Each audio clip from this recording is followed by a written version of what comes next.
Hello guys, today I'm going to be talking to you about a brand new car from BMW.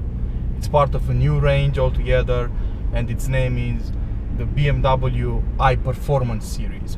Now what iPerformance means is that BMW is going to be launching a lot of new hybrid and electric cars in the years approaching fast. So the first model that they launched, which initially wasn't part of the iPerformance range, was the BMW X5 xDrive 40e. Well, now we have a lot more offerings in this field, and this particular car is part of the iPerformance range as well, and it's the only plug-in hybrid BMW has ever made in the 7 Series range. This is the BMW 740e xDrive model. This is also the long version, but if you're watching from the US, you should know that all 7 Series coming to your country are long wheelbase models. So this is basically the long wheelbase xDrive iPerformance model. It's the top of the line, if you will.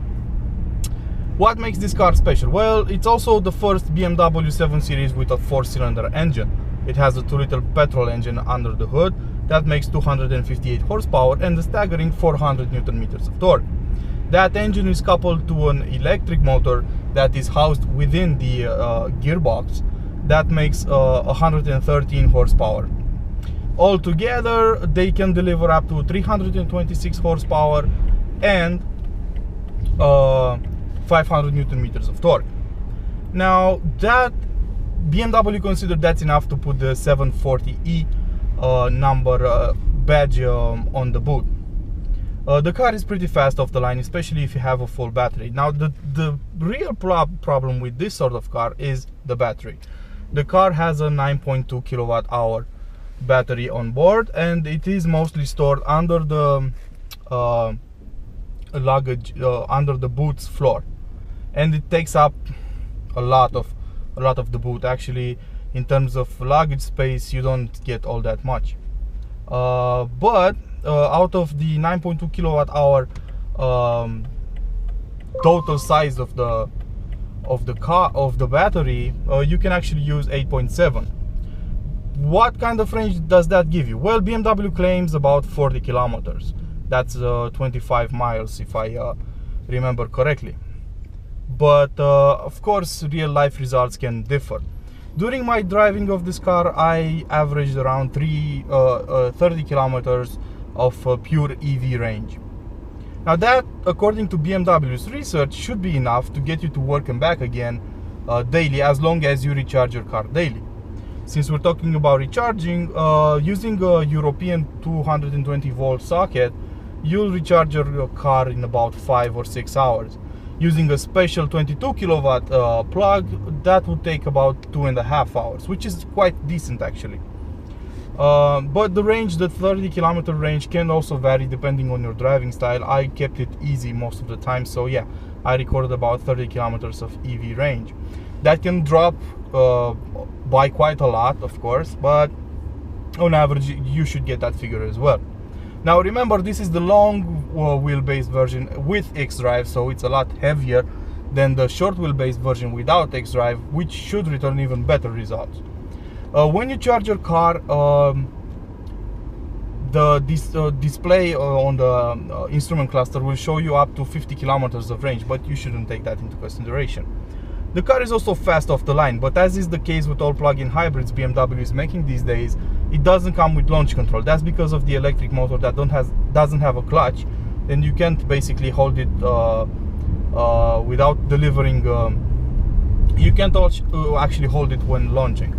So even so, the car accelerates with xDrive to 100 kilometers an hour from a standstill in 5.6 seconds.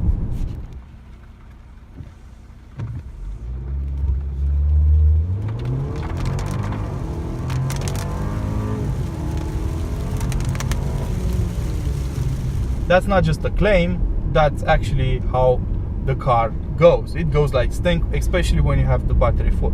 If the battery is depleted though, which will happen, don't worry about it, the petrol engine does a pretty good job. It has plenty of power to carry you around, and I noticed that it interferes even when the battery seems to be depleted. I don't know exactly.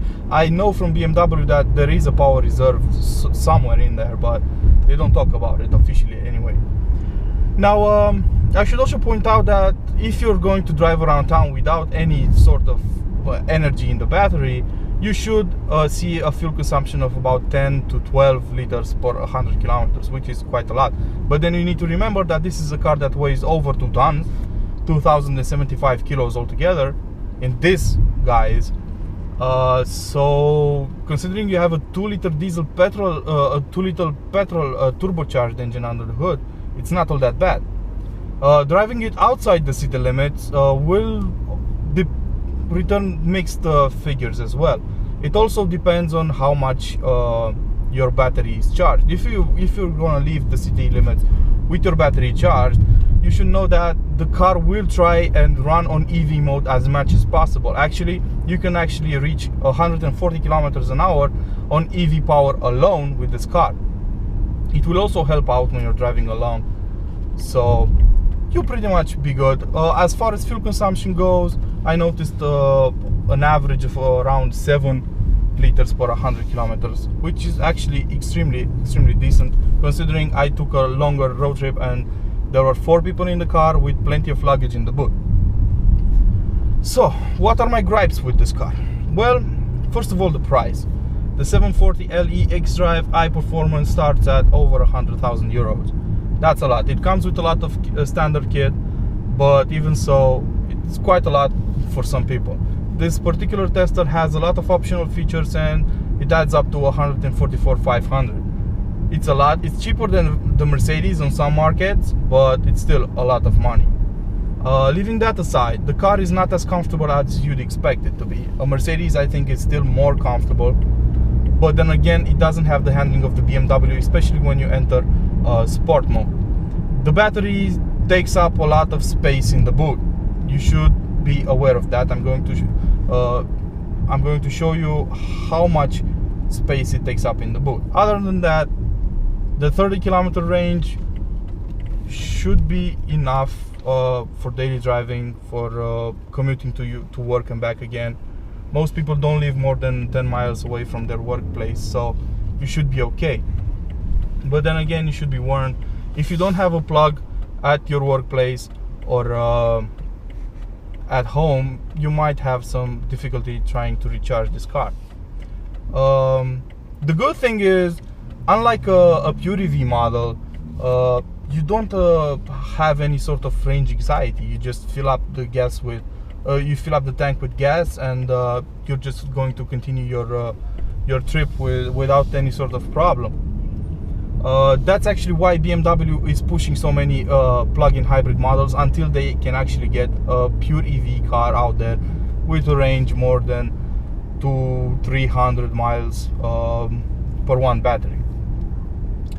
Other than that, I love the design of the instrument cluster, which is quite different compared to the standard 7 series. It has a charge indicator, and you don't get a rev counter in the comfort mode. Instead, you get an indicator that shows you how much of the available power the car is using. It's similar to the Rolls-Royce power reserve system. Driving it is absolutely great. There's plenty of room both up front and in the back. There's plenty of comfort. I know I said that the Mercedes is a bit more comfortable, but the difference is extremely small.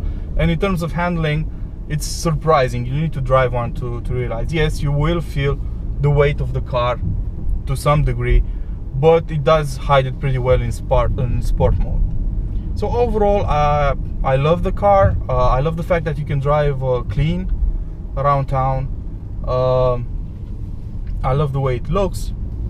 But I don't love its price. I don't love the fact that you don't get enough boot space in the back, and I don't like the limited range.